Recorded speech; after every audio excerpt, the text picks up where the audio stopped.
Nothing prepared me for the loneliness and the panic that came with moving to a new country with small kids and not knowing a single person in the middle of winter. My name is Mari. I want to share stories of what it has been like for us living in Germany for 8 years and becoming German citizens. Where are we? Germany. Are you happy to be here? Yeah. Today, I'm going to share a few stories of when we first landed in Germany and how we survived our first few months and found our dream apartment, and how we started to finally feel that sense of belonging. And we started to see that, yes, we could build roots here, even though we didn't know anybody and we were starting over from scratch. Okay, let's begin. So, when we first moved to Heidelberg, our kids were 7 months old and 4 years old. We lived in a temporary housing that was furnished. The furnishings were okay. They just weren't ours. We were still waiting for our shipment to arrive, and that took about 2 months. We packed, of course, things that we needed, maybe not necessarily things that we wanted.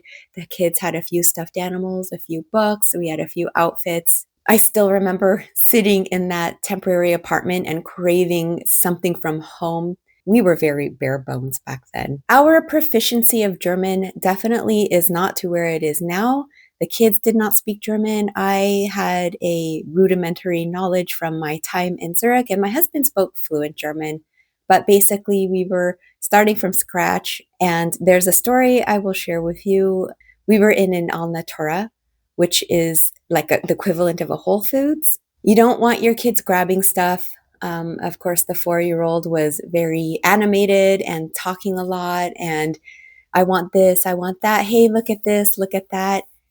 And I remember this feeling of, oh my goodness, like everybody here all of a sudden knows we're American. Then some kids came up to my daughter and they were also wanting to look at what she was looking at. And the mom came up to her kids and she went, Weiter, weiter, weiter. And I remember thinking, wow, she told them to go, go, go. My initial thought was, of course, being jolted, but I wish that I could tell my daughter, weiter, weiter, weiter. Like, for number one, it's fun to say. It sounds powerful when you say it, but also, if I was able to say that, which I am, but like I didn't have the confidence, I wouldn't stick out so much. Okay, moving on to entertaining kids and finding things to do in a foreign city whose language you don't speak. The kids were not enrolled in institutions like kindergarten or nursery school, and I wasn't working yet. My husband was away on his job assignment most of the week. There was a shopping area at Bismarckplatz, which is the end or the beginning of the town. And we discovered at the fifth floor, they had an indoor playground. It wasn't huge, but it was definitely something that we used and that we were very grateful for during those early weeks when it was so cold. And it was attached to a restaurant. So our thing that we would do is walk up to the fifth floor. The kids would play. I would get something to eat.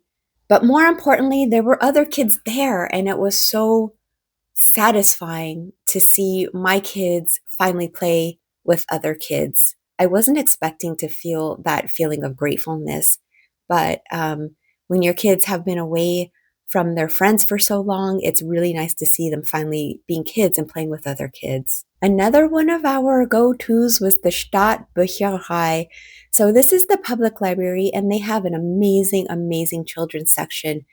Tons of books, bean bags, nooks and crannies where kids could hang out, little tables. The library was one of our main go-tos on those cold, cold winter days when we wanted a break from the fifth floor. But this same theme kept reoccurring, which is my hesitation to speak my mother tongue and feeling weird about it.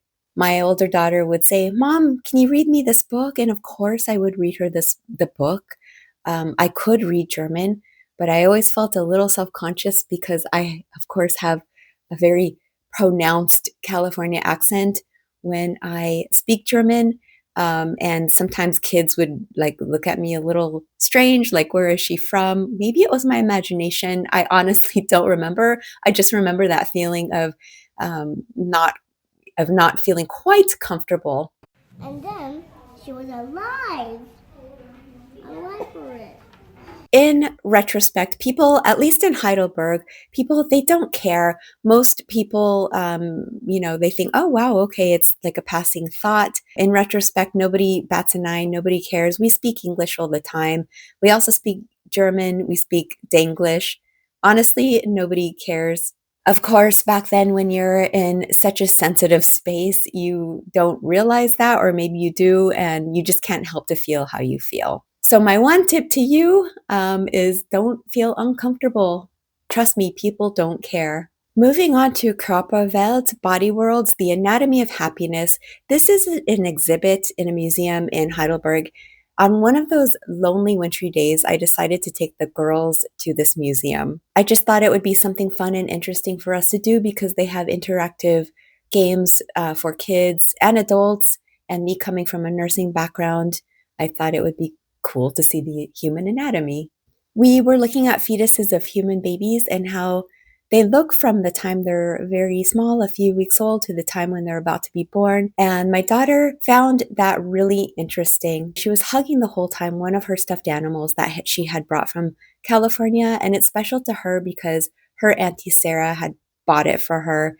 And it's one of the few stuffed animals that we took with us. We were walking around the museum with this stuffed animal. Her name was Mini Baby Katie because she has a bigger stuffed animal, but this one was the mini one. And the baby started to cry after, I would say, 45 minutes. So we decided to go home. And we were taking off our gloves, our hats, our shoes, our scarves, all our winter gear. All of a sudden, my older daughter says, Minnie, baby Katie, I lost her. So we put everything back on. And let me tell you, it's these moments where you think, what the heck is happening here? What are we doing? you know? But I was a little panicked because mini baby Katie, she was just one of those, her main stuffed animals. If you have kids and they've ever lost one of their stuffed animals, you know how it is. In our case, it was exemplified because here we are in this foreign city. We don't know anybody. So we set out to find mini baby Katie, and my eyes are darting here and there.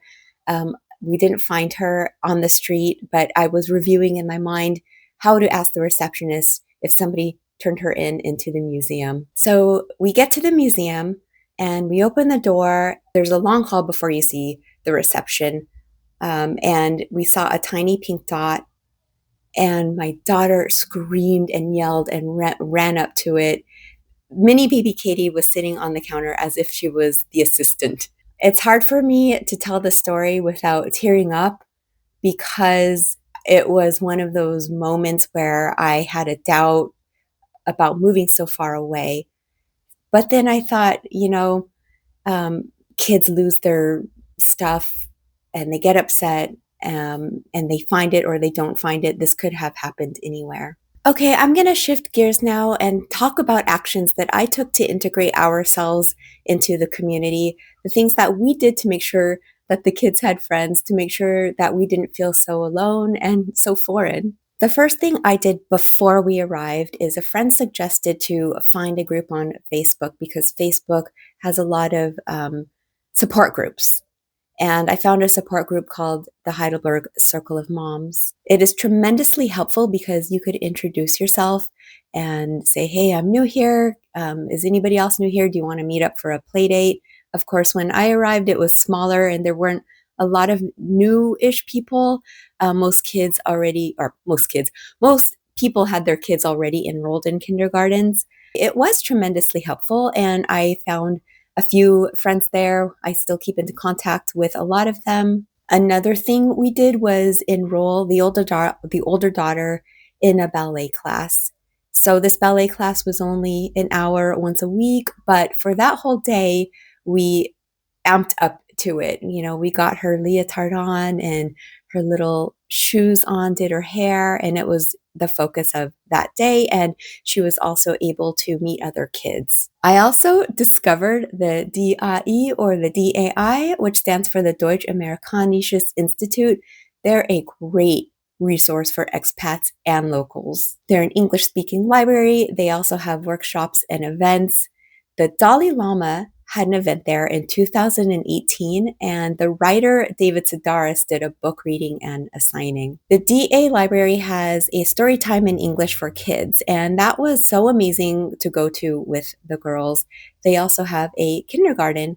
My older daughter actually got a spot in that kindergarten, but we decided to not put her in there and put her in a German speaking kindergarten so she could learn German. One thing I did during those early days is I discovered that the DAI kindergarten had a break at the local public playground. And I knew what time they went, so I would take the girls to the playground. And it was so nice for them to hear English speaking kids there. And my older daughter was comforted to hear English and to run around with them. Another resource that Heidelberg has is the Jugendamt, and that's a state-run resource for babies all the way up to teenagers. One of the programs they had was a 2-day-a-week baby sing group where the parents would meet each other, have coffee, have cake, sit around, watch the babies play. Of course, it was in German, but that was great because that was the baby's first exposure to German. All of a sudden, we are busy. We have a routine, a schedule from the DA library, the Stadtbücherei library, the playground meetups with other parents from that Facebook group. And then you just kind of build up from there. Okay, finding our first apartment. Basically, we got the first apartment that we had viewed. It was to us a luxurious penthouse. It was completely modern. The bathroom was huge. It was the size of somebody's living room. It was a little on the expensive side, but we decided to invest in it because it was in the heart of the Altstadt, which is the international community. We don't live there anymore. We have since moved on, but that's a different video. But when we first started, we lived in that beautiful, beautiful apartment. So the story is when we went to the viewing, my older daughter was asleep in the bike trailer. I was very afraid that she would wake up in the middle of the viewing because when you wake her up or when she is woken up, she gets really grumpy. And the worst actually happened. She woke up in the middle of the viewing. And when the owner saw her awake, she knelt down and said, "What's your name? How old are you?" In German, of course. And my daughter folded her arms and scowled her meanest scowl. And my heart just dropped to my knees. I thought, forget it. We are not getting this apartment. But a few days later, my husband walked into the room and he had this look on his face that I just knew it was good news. And I said, "Did we get the apartment?" And he said the owners found us sehr sympathisch, which is very friendly. We thought we had blown our chances. We were very grateful to move in that apartment because it was right next to that playground that I talked about earlier. And that is another way we were able to dig our heels into the community. We went to that park every day.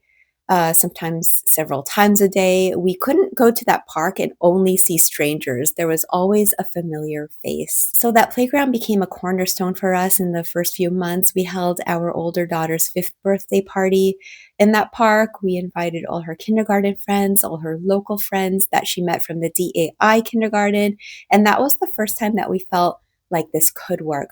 We are doing it. We are integrating. I hope a lot of people, you, dear viewers, can relate to our stories, but just know that building community takes time in a foreign place. But just like with anything in life, it takes persistence and motivation. But as long as you're motivated and your anatomy of happiness is in the right space, things should fall into place. I hope you enjoyed this episode, and I will see you next time.